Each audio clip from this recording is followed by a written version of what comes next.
Ayah saya 82 tahun, 2 bulan divonis dokter karena sirosis hati stadium akhir. Adakah itunya?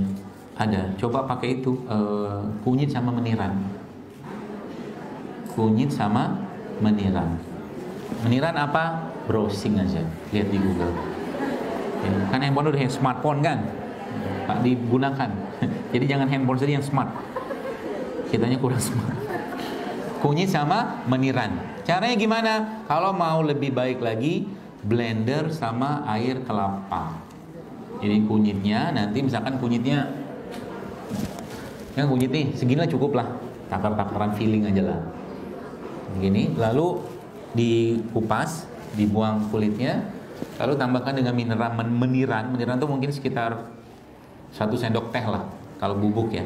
Di blender sama air kelapa yang muda, yang masih ingusan, dagingnya masih muda banget itu, nanti ditunggu sampai dia turun, gitu. Nanti airnya diminum, kasih madu. Mudah-mudahan bisa membantu. Ya, mau tidur nanti bekali badannya dengan petugas kebersihan. Ya, mau tidur ibu-ibu bekali badan dengan petugas. Siapa petugas kebersihan yang paling baik? Rempah. Jadi mulai paham kira-kira mau tidur minum apa? Rempah. Kunyit boleh, jahe boleh, ini juga boleh, atau mungkin teh kapulaga juga boleh, macam-macam. Ya, atau ini salah satu produk lokal yang paling baik. Salah satunya yang ini secang namanya. Ya, secang ini jadi gini, instead of di luar Anda di rumah punya rak obat, di luar Anda punya rak obat, Anda juga harus punya rak herbal kayak begini.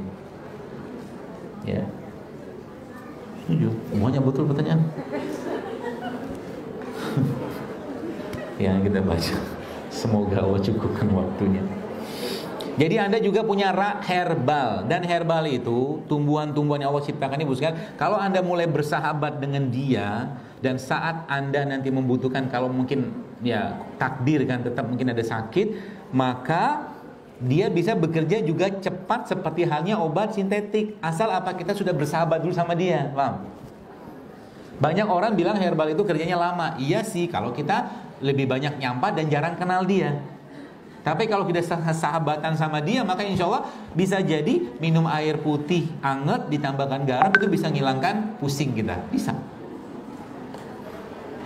Iya benar. Kalau saya begitu ya, karena yang saya sampaikan juga ini sebagian juga pengalaman-pengalaman saya dan sebagian pengalaman-pengalaman teman-teman juga yang saya bilang kalau lagi misalkan madu ini salah satu penggunaan terbaiknya, di samping mungkin ya Anda masukin air kayak begini, Anda kocok-kocok itu juga bagus. Ini kocok-kocok. Atau salah satu cara untuk minum madu ini, Anda ambil madunya, cemplungin tangan, taruh di bawah lidah. Lagi lemes, lagi apa, termasuk orang lagi stroke itu, cari madu yang airnya rendah, kadar air rendah, lalu cemplungin tangan, taruh di bawah lidahnya, kayak orang makan obat jantung tuh. Ya, garam juga sama. Lagi badan lemes, taruh di bawah lidah. Salah satu cara penyerapan. Ya, nanti saya sangat yakin lah kalau kita sekarang terus ya, maksudnya mengisi atau mengenal hidup saya seperti ini, lama-lama akan ada yang bikin injeksi kunyit. Bisa dibuat. Bahkan suppositoria itu obat yang dimasukkan melalui anus atau vagina ya, itu bisa kita bikin sendiri sebenarnya. Kalau ibu-ibu sekalian ya, saya pernah lihat di YouTube ada seorang ibu-ibu yang kena kanker serviks stadium 3. Dia bikin obat yang dimasukkan ke vagina yang isinya VCO, minyak serai sama minyak jeruk. Itu ternyata anti radang yang luar biasa. Dibikin dalam tray, kita bikin es di kulkas itu kan ada traynya itu kan, nampan itu yang tempat bukan esnya itu. Jadi VCO nanti dibekuin, terus nanti dimasukkan, dan dia subhanallah 6 bulan hilang kankernya. Jadi kenapa ini bisa kita dapatkan? Karena lagi-lagi kalau kita sudah tidak nyampah,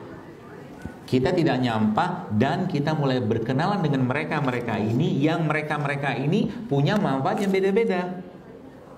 Ya, itu efeknya luar biasa. Berarti kalau kita campur semua boleh nggak? Boleh aja sih. Dalam jumlah tidak banyak nggak masalah.